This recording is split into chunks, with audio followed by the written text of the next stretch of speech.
તો આજનો વિડીયો હું ગુજરાતીમાં બનાવીશ, સ્પેશિયલી એ લોકો માટે જેમને હિન્દી પણ સરખી રીતે નથી ખબર પડતી અને જેમના માટે મને દયાની ભાવના છે, મને એક રીતે એમના માટે સહાનુભૂતિ છે કે તમારા વિચારોમાં ક્યાં ક્યાં ખામી છે. કારણ કે આટલી લાઈફમાં મેં અમુક વસ્તુઓ જોઈ છે. હું પોતે બહાર શહેરમાં રહેલો છું અને હું ગામડામાં પણ રહેલો છું. બનાસકાંઠાના એક સાવ નાના ગામમાંથી હું આવું છું. હું એક બ્રહ્મ સમાજનો છોકરો છું, એક બ્રાહ્મણનો છોકરો છું. સો મને ખબર છે કે મારા સમાજમાં કયા કયા રીતિ રિવાજો ચાલે છે, કઈ કઈ પ્રથાઓ, કુપ્રથાઓ, કુરિવાજ બધું ચાલે છે, એ મને ખબર છે. અને જ્યારે આજે કિંજલ દવેનો વિડીયો સોશિયલ મીડિયા ઉપર વાયરલ થાય છે અને એને પણ ઘણા લોકો સપોર્ટ કરે છે, ત્યારે મને પણ આ વસ્તુ શેર કરવાનું એટલે મન થાય છે. કારણ કે મને લાગે છે એક દરેક માણસની અંદર એક ભાવના હોય છે જવાબદારીની. જ્યારે તમે વસ્તુઓ શીખો ને ત્યારે તમારી અંદર જવાબદારીની ભાવના આવે. જેમ જેમ મારી વિચાર શ્રેણી પહેલાં આવી જ હતી, તો જો હું વાત કરું ને કે મારી વિચાર શ્રેણી કઈ રીતે ચેન્જ થઈ, પહેલાં કઈ રીતે વિચાર શ્રેણી હતી મારી અને પછી કઈ રીતે મારા વિચારો બદલાયા. પહેલાં હું એવું જ માનતો હતો કે છોકરીઓને ભણાવવી જોઈએ. હું એવા પરિવારમાંથી આવું છું જ્યાં છોકરીઓને ભણાવતા હોય છે, ભણાવવી જોઈએ છોકરીઓને, નો ડાઉટ. પણ ઘરનું કામ તો છોકરીએ જ કરવું જોઈએ. છોકરીઓએ પોતાના સાસુ સસરાને સાચવવા જોઈએ, પોતાના પતિની સેવા કરવી જોઈએ. જ્યારે પતિ કામથી ઘરે આવે ત્યારે એને ગ્લાસ ભરીને પાણી આપવું જોઈએ. આ મારી થિંકિંગ હતી, કારણ કે હું એ સમાજમાં મોટો થયો છું જ્યાં આવી જ થિંકિંગ છે અને મેં આ મારા પરિવારથી જ શીખ્યું છે. અને હવે મને એ વાત એક્સેપ્ટ કરીને મારે બધાને કહેવી છે કે ના, હું ખોટો હતો, મારા વિચારો ખોટા હતા. અને એ મને કઈ રીતે રિયલાઇઝ થયું છે, બિકોઝ સ્ટેપ બાય સ્ટેપ જ્યારે અમુક સમય પછી જ્યારે મેં દુનિયાને જોઈ છે, મારા મેરેજ થયા અને મેં એક છોકરી તરીકે કઈ રીતે આ વસ્તુ ફીલ થાય છે એ જ્યારે મારા પાર્ટનરથી મેં વાત કરી ત્યારે મને રિયલાઇઝ થયું કે યાર ના, આ વસ્તુ ખોટી છે, મારા વિચારો ખોટા છે. છોકરીએ ઘર જ સંભાળવું જોઈએ.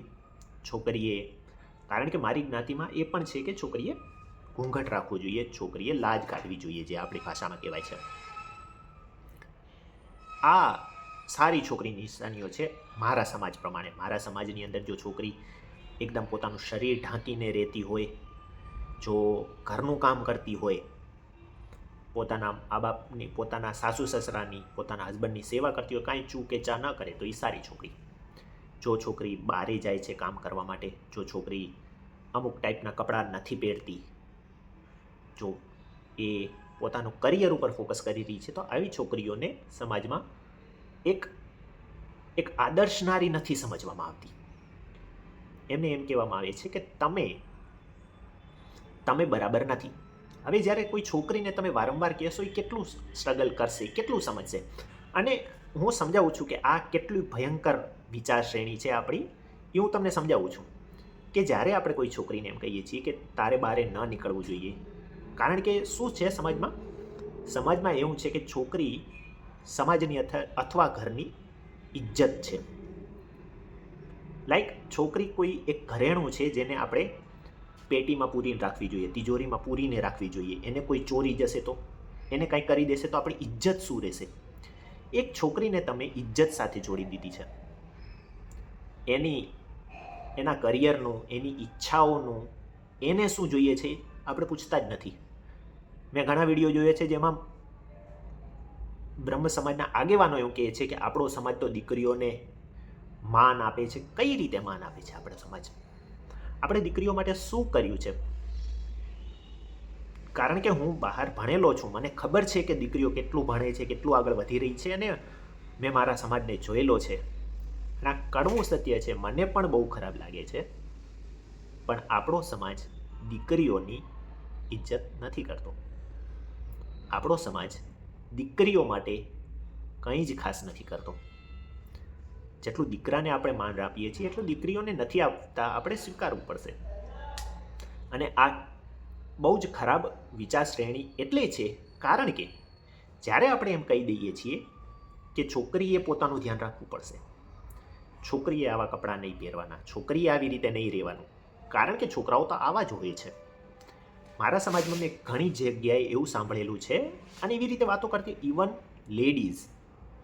લેડીઝ આવી રીતે વાતો કરતી હોય છે કે જો છોકરાઓ તો આવા જ હોય, પુરુષો તો આવા જ હોય, છોકરીએ ધ્યાન રાખવું પડશે, તારે ધ્યાન રાખવું પડશે, તારે આવા કપડાં ન પહેરવા જોઈએ, આવી રીતે રાતે બહાર ન જવું જોઈએ. કાંઈ થઈ પણ જાય તો પણ સમાજ એ છોકરીને સપોર્ટ નથી કરતો. ઇવન એના ઘણા કેસમાં એના પેરેન્ટ્સે એનો સપોર્ટ નથી કરતા.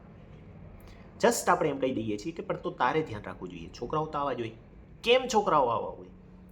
આપણે છોકરાઓને કેમ નથી કહેતા કે તમારી હિંમત કઈ રીતે થાય છે છોકરીને એ નજરે જોવાની? આપણે છોકરાઓને એ કેમ નથી શીખવાડતા કે એક છોકરી એક માણસ જ છે, કોઈ મોટી વસ્તુ નથી. દુનિયાની અડધી પોપ્યુલેશન છોકરીઓ છે, અડધી પોપ્યુલેશન છોકરાઓ છે. શું મોટી વાત છે? આપણે કેમ શરીરથી ઉપર જઈને કાંઈ નથી વિચારી શકતા?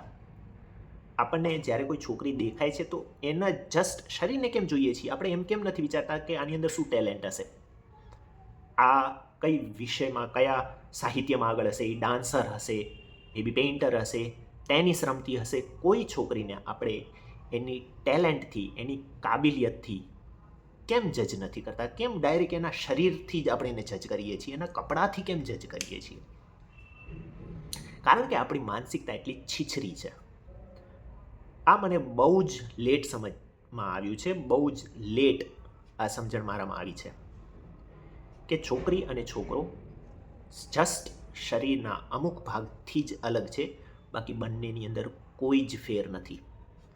અને જે માણસો એમ કહે છે કે છોકરી ઘરની ઇજ્જત છે, કેમ ભાઈ? કેમ છોકરી જ ઘરની ઇજ્જત છે? છોકરો ગમે તે કરશે એ ચાલશે, છોકરી આમ ના કરી જવી જોઈએ. ઘરની ઇજ્જત છોકરી છે. કઈ રીતે ભાઈ? તમે શું એના જસ્ટ એના શરીરને જ જોશો? છોકરીનું શરીર જ તમારા માટે આટલું ઇમ્પોર્ટન્ટ છે? મારી વાત ઘણા લોકોને ખરાબ લાગશે, પણ જો ખોટી હોય તો કહો, મને ખરાબ લાગવામાં કોઈ જ તકલીફ નથી. કારણ કે બહુ જ ફ્રસ્ટ્રેટિંગ છે. જ્યારે હું મારા સમાજને આ વિચાર શ્રેણીમાં જોઉં છું ને, મને અંદરથી બહુ જ ફ્રસ્ટ્રેશન થાય છે કે તમે કયા જમાનાની વાતો કરો છો. પ્લસ જ્યારે સમાજ કહે છે કે આપણો બ્રહ્મ સમાજનો કોઈ પણ માણસ જો મને આ રીલ ઉપર અથવા આ વિડીયો ઉપર કમેન્ટ કરીને મારા વિશે નેગેટિવ બોલવાનું ટ્રાય કરે, હું જસ્ટ એમને ચેલેન્જ આપું છું કે પહેલાં ભગવદ્ ગીતાના કોઈ 5 શ્લોક લખી અને મને એક્સપ્લેનેશન સાથે સમજાવો, પછી જ મારી વાતમાં કાંઈ કમેન્ટ કરજો. તમે 4 વેદના અથવા કોઈ પણ ઉપનિષદના કોઈ પણ સારા શ્લોકને લખીને બતાવો અને મને એ સમજાવીને બતાવો, પછી જ હું તમને બ્રાહ્મણ માનીશ. કારણ કે મને ખબર છે કે આપણી અંદર બહુ જ મોટો પાખંડ છે, આપણી અંદરથી દંભ છે કે હું બ્રાહ્મણ છું. અને મારે આ બનાવવો પડે છે વિડીયો, કારણ કે હવે મારાથી આ નથી સહેવાતું. હવે મારાથી આ જસ્ટ ખોટો જે પાખંડ છે ને એ સહન નથી થતો કે હું બ્રાહ્મણ છું. કઈ રીતે ભાઈ તું બ્રાહ્મણ છે? મને પોતાને લાગે છે કે હું બ્રાહ્મણ નથી, કારણ કે બ્રાહ્મણ હોવી નાની વાત થોડી છે. તમે જસ્ટ કોઈ પરિવારમાં, કોઈ સમાજમાં પેદા થઈ ગયા એટલે પોતાની જાતને બ્રાહ્મણ માની લીધો, એ કેટલી ડિસરિસ્પેક્ટ કહેવાય કોઈ ધર્મની. તમે જસ્ટ પોતાની રીતે બ્રાહ્મણ કહી દીધો. તમને બ્રાહ્મણ શું છે એ ખબર છે? નથી ખબર. આપણને ખબર જ નથી બ્રાહ્મણ કોને કહેવાય. અહમ બ્રહ્માસ્મિ, આપણને નથી ખબર એનો મતલબ. જસ્ટ આપણે પોતાની જાતને એક તિલક કરી દઈએ, એક જનય ધારણ કરી લઈએ અને આપણી જાતને બ્રાહ્મણ સમજીએ છીએ. અને પછી આપણી અંદર ઓડેસિટી તો જો, આપણી અંદરની આપણી તાકાત તો જો, આપણી છોકરીઓને કહીએ છીએ કે તમે બ્રાહ્મણ હારે લગ્ન કરજો. કેટલો મોટો પાખંડ છે આ! અને કિંજલ દવે આ વસ્તુ ક્લિયરલી કીધી છે કે આખો સમાજ બરબાદ થઈ જશે જો અત્યારે ઊભા ના રહ્યા તો. તમને ખબર છે, કોઈ પણ સમાજને ઉપર લાવવો હોય ને તો સૌથી ઇમ્પોર્ટન્ટ વસ્તુ છે ત્યાંની દીકરીઓને ઉપર લાવો. આપણા સમાજે કઈ દીકરીને ઉપર લાવવાનો ટ્રાય કર્યો છે? જ્યારે કિંજલ દવે જેવી જે આટલી સરસ ગાયિકાઓ છે જે આટલી ટેલેન્ટેડ છોકરીઓ છે, એને તો આપણો સમાજ પાછળ ધકેલે છે. આપણો સમાજ કઈ રીતે આગળ વધશે? અને આ વસ્તુનું ફ્રસ્ટ્રેશન એટલું વધી ગયું છે કે હવે મને વિડીયો બનાવવો પડી રહ્યો છે. મને ખબર છે ઘણી બધી ગાળો મને મળશે, પણ આ જે થિંકિંગ છે, બે થિંકિંગથી મને બહુ જ વધારે પ્રોબ્લેમ છે. પહેલી થિંકિંગ, છોકરીઓએ આમ આમ આમ આમ રહેવું જોઈએ. આના કારણે જ છોકરીઓ સાથે બહુ જ ખરાબ થઈ રહ્યું છે. કારણ કે કંઈ પણ થશે આપણે ડાયરેક્ટ છોકરીઓ પર બ્લેમ નાખી દઈશું કે તું આવી રીતે હતી એટલે તારી સાથે આવું થયું. છોકરાઓને આપણે કશું બોલતા જ નથી. છોકરાઓને આપણે શીખવાડતા જ નથી કે તમે છોકરીઓ સાથે કઈ રીતે રહેવાનું હોય, કઈ રીતે બિહેવ કરવાનું હોય છોકરી સાથે. જો ભારતની અંદરથી અરેન્જ મેરેજની જો સિસ્ટમ છે એ હટી જાય ને, છોકરાઓને ખબર જ નહીં પડે છોકરી સાથે વાત કઈ રીતે કરવાની છે. બહુ જ ખરાબ લાગશે આ વસ્તુ, પણ આ ફેક્ટ છે. આ ફેક્ટ છે. ભારતના છોકરાઓને છોકરીઓ સાથે વાત કરતા જ નથી આવડતું. એમને ખબર જ નથી પડતી કે સામેનું જેન્ડર છે એમના શું વ્યૂઝ છે, એમના શું ઓપિનિયન છે, ખબર જ નથી છોકરાઓને. ઉપરથી આપણે બ્રાહ્મણ છીએ, ઈ દંભ. એક તો હું છોકરો અને હું બ્રાહ્મણ છોકરો, બસ. આ જે પાખંડ છે ને, આ આપણા સમાજને લઈ ડૂબશે. કોઈ પણ સમસ્યા હોય એનો ઉકેલ લાવવાની સૌથી પહેલી સીડી એ છે કે સ્વીકારીએ આપણે કે હા એક સમસ્યા છે. હું આ એટલે વિડીયો બનાવી રહ્યો છું કારણ કે મને મારા સમાજ પ્રત્યે બહુ જ લગાવ છે. મારા સમાજના લોકો માટે મને લગાવ છે. અને એના માટે જો અમુક લોકોને મરચા લાગે મને વાંધો નથી. અમુક મારા સમાજની દીકરીઓ જે આગળ વધી શકે જો આ વિડીયોથી, અમુક લોકોના જો થિંકિંગ ચેન્જ થાય, એ જ મારે જોઈએ છે. મારો પણ પહેલાં વિચાર એવો જ હતો કે છોકરીઓ આવી રીતે જ રહેવું જોઈએ, એમને આવા જ કપડાં પહેરવા જોઈએ. પણ હવે હું માનું છું, હું પોતે સ્વીકારું છું કે હું ખોટો હતો. જરૂરી નથી કોઈ પણ છોકરીના ચરિત્રને તમે એના કપડાથી, એના કામથી તમે જજ ન કરી શકો. એકદમ જે તમારા અકોર્ડિંગ અથવા સમાજના અકોર્ડિંગ જે ખરાબ કપડાં છે, એમાં રહેલી છોકરીઓને મેં બહુ જ સારું કામ કરતી જોયેલી છે. આ પાખંડમાંથી જ્યાં સુધી બહાર નહીં નીકળીએ ત્યાં સુધી સમાજ નહીં આગળ વધે.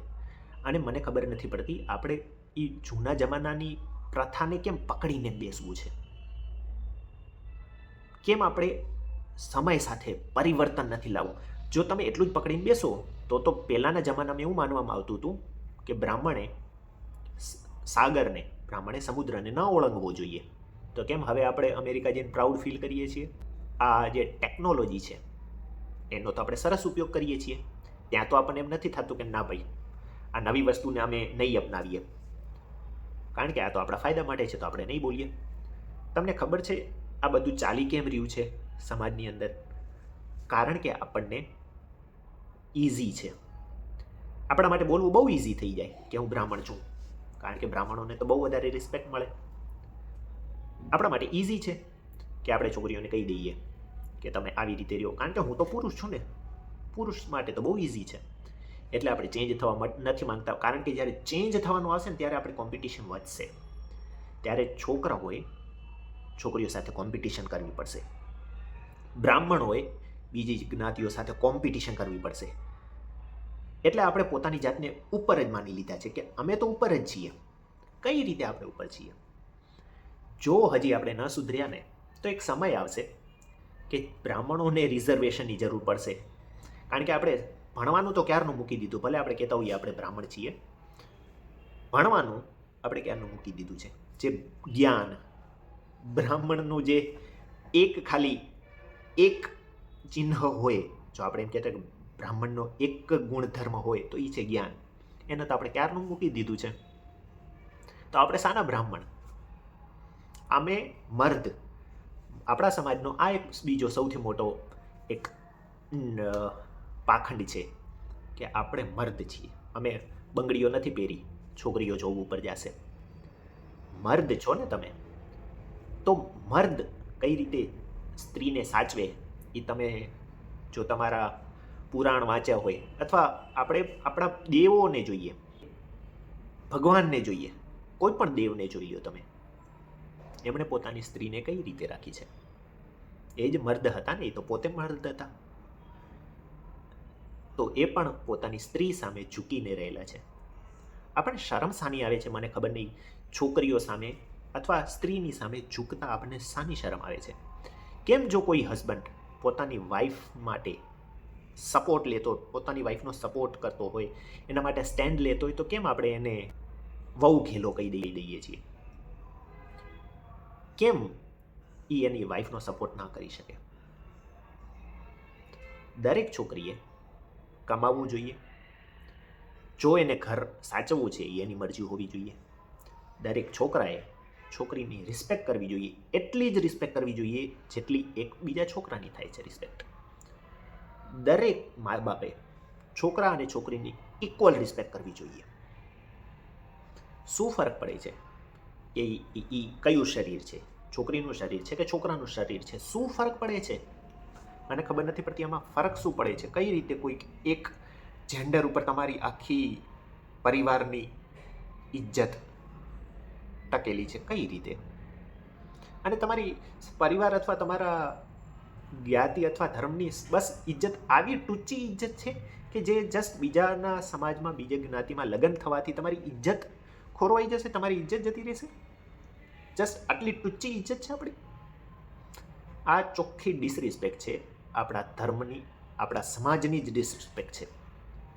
અને જો એટલું હોય તો છોકરાઓને ભણાવો ને, આપણા સમાજના છોકરાઓને ભણાવો.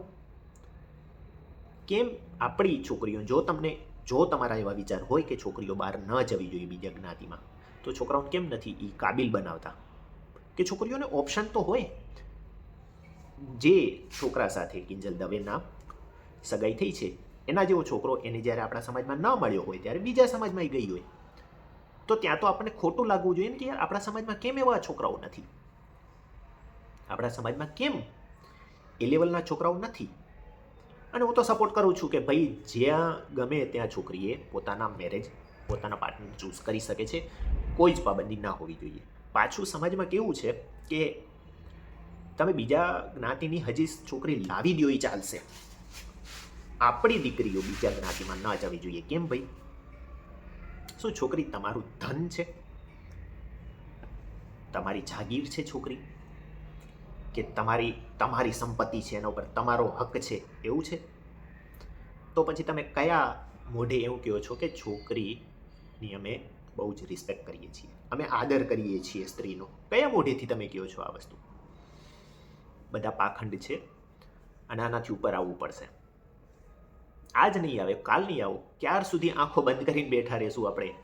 ક્યાર સુધી બસ આ પાખંડના ચશ્મા પહેરીને બેઠા રહેશું આપણે? ક્યારેક તો સત્ય સામે જોવું પડશે ને કે દુનિયા આગળ વધી રહી છે, દુનિયા ઘણી જ આગળ વધી રહી છે. અને જે તમે જે બ્રાહ્મણો એમ કહેતા હોય કે આ હરિજન છે, આ નીચી જાતિનો છે, બહુ જ આગળ વધી રહ્યા છે એ છોકરાઓ, બહુ જ મહેનતું હોય છે એ છોકરાઓ. મેં મારા કોલેજની અંદર એ બધા છોકરાઓ જોયા છે જે શેડ્યુલ કાસ્ટમાં છે, સો કોલ્ડ તમારી જ્ઞાતિના પ્રમાણે નીચલી જાતિના છે. એ છોકરાઓ અને છોકરીઓ બહુ જ મહેનતું હોય છે, પ્લસ સંસ્કારી હોય છે. તમે માનશો નહીં, મારો એક ફ્રેન્ડ જે શેડ્યુલ કાસ્ટનો છે, SC STમાંથી છે, એ છોકરાને આપણા કરતાં વધારે સારી રામાયણ, મહાભારત અને ગીતાના પાઠ ખબર છે. તો આપણે પોતાની જાતને કઈ રીતે બ્રાહ્મણ કહીએ છીએ? પાખંડમાંથી ઉપર આવો. અને મને ખબર છે ઘણા લોકોને આ વાતથી મરચા લાગશે, ઘણા લોકો મારે આના હેટ્રેડ, મારા કમેન્ટમાં ગાળો લખશે, ઘણું બધું લખશે. તમને ખબર છે સ્વામી દયાનંદ સરસ્વતી જ્યારે સમાજની અંદર કુપ્રથાઓનો વિરોધ કરવા માટે જ્યારે નીકળ્યા હતા, ત્યારે ઘણા લોકોએ એને મારી નાખવાનો ટ્રાય કર્યો હતો. રાજા રામમોહન રાયનો બહુ જ વિરોધ કરવામાં આવ્યો હતો, જેમણે બ્રહ્મ સમાજની સ્થાપના કરી હતી. જે સતી પ્રથા જેવી કુરિવાજનો જ્યારે એમને વિરોધ કર્યો, આપણે વિનોબા ભાવેની મૂવી આવી હતી, એમની જ્યારે સમાજની કુરીતિઓનો સામનો કર્યો, એમને પણ બહુ જ વધારે સહન કરવું પડ્યું છે. સમાજની અંદર એ લોકો તો હશે જ જે જ્યારે કોઈ પરિવર્તનની વાતો કરે ને તેમનાથી એમના ઠેસ લાગશે એમને. એમને દુઃખ લાગશે કે આપણા સમાજ વિશે આવું કઈ રીતે બોલ્યા. તમને જો આ વસ્તુ વાત ખરાબ લાગી રહી છે તો સમજો તમે એ લોકોમાં છો. તમે એ લોકોમાં છો જે જસ્ટ પાખંડને માને છે, જે પરિવર્તનને સ્વીકારવા તૈયાર નથી. લાંબે ગાળે પરિવર્તન આવશે જ, કોઈ નહીં રોકી શકે. ગીતામાં કીધેલું છે પરિવર્તન તો નિયમ છે સંસારનો, તમે પણ નહીં રોકી શકો. પણ જે તમારો પાખંડ છે ને એ તમને લઈ ડૂબશે. તો જેટલી જલ્દી, જેટલી વહેલી તકે આપણે સુધરી જઈએ, બ્રાહ્મણનું અને મર્દનું આ ચોગો જે પહેરેલો છે ને આપણે, એને ઉતારીને ફેંકી દઈએ અને એક માણસ તરીકે વિચારીએ, ત્યારે આપણને દેખાશે કે દરેક માણસ પોતાની રીતે જીવવાનો અધિકાર ધરાવે છે. કોઈ પણ માણસ બીજા માણસ કરતાં ઉપર અથવા નીચે નથી. બધા સમાન છે. સ્ત્રી હોય કે પુરુષ હોય, બ્રાહ્મણ હોય, શૂદ્ર હોય કે કોઈ પણ જ્ઞાતિનો હોય, ધર્મનો હોય, કોઈ પણ વર્ણનો, રંગનો કોઈ પણ માણસ હોય, બધા સમાન છે. જો તમે આ નથી સમજતા ને તો તમે હિન્દુ ધર્મને તો નથી જ સમજ્યા, અને તમે બ્રાહ્મણ કહેવાને પણ લાયક નથી. કારણ કે ઉપનિષદોમાં કીધેલું છે કે બ્રાહ્મણનો ધર્મ છે જ્ઞાનનો પ્રકાશ ફેલાવવો, જ્ઞાનનો પ્રકાશ પ્રસેરવો. તમારામાં તો, આપણામાં તો જ્ઞાન જ નથી. શું આપણે દુનિયાને બતાવશું, શું આપણે શીખવાડશું? આઈ હોપ તમને ખરાબ ન લાગ્યું હોય. આઈ હોપ કે તમને ખરાબ ના લાગ્યું હોય મારી વાતો. જો લાગ્યું છે તો વિચારજો કે મને કેમ ખરાબ લાગ્યું છે. આ માણસે એવી કઈ વાત ખોટી કીધી છે જે મને ખરાબ લાગી છે. ખરાબ લાગશે એ ચાલશે. ખોટું કાંઈ જો તમને લાગે ને અમારા વિડીયોમાં કાંઈ વાત ખોટી લાગે તો મને કહેજો કે ના ભાઈ તે આ વાત કીધી છે ને એ ખોટી છે, એકચ્યુઅલી આ વાત સાચી નથી. એવી જો કોઈ વાત હોય તો મને કહેજો. ખરાબ તો લાગશે, બની શકે તમને ઘણી બધી વાતો ખરાબ લાગે, પણ શું કરીએ. હું પણ એક બ્રાહ્મણ થવાનો ટ્રાય કરી રહ્યો છું. મને ખબર છે હું બ્રાહ્મણ નથી. જસ્ટ જન્મ લેવાથી હું બ્રાહ્મણ થઈ ગયો હું મારી જાતને હું નથી માનતો. મારે એવા કર્મ કરવા પડશે, મારે એટલું જ્ઞાન મેળવવું પડશે જ્યારે હું પોતાની જાતને બ્રાહ્મણ કહી શકું. ત્યાં સુધી હું બ્રાહ્મણ થવાનો તો એટલીસ્ટ ટ્રાય તો કરી શકું. જસ્ટ માનીને તો ન બેસી રહું ને કે હું બ્રાહ્મણ થઈ ગયો છું. તો હું ટ્રાય કરી રહ્યો છું કે મારી અંદર જેટલો થોડો પ્રકાશ આવ્યો છે એ સમાજમાં ફેલાવું, કારણ કે બ્રાહ્મણનો આ ધર્મ છે.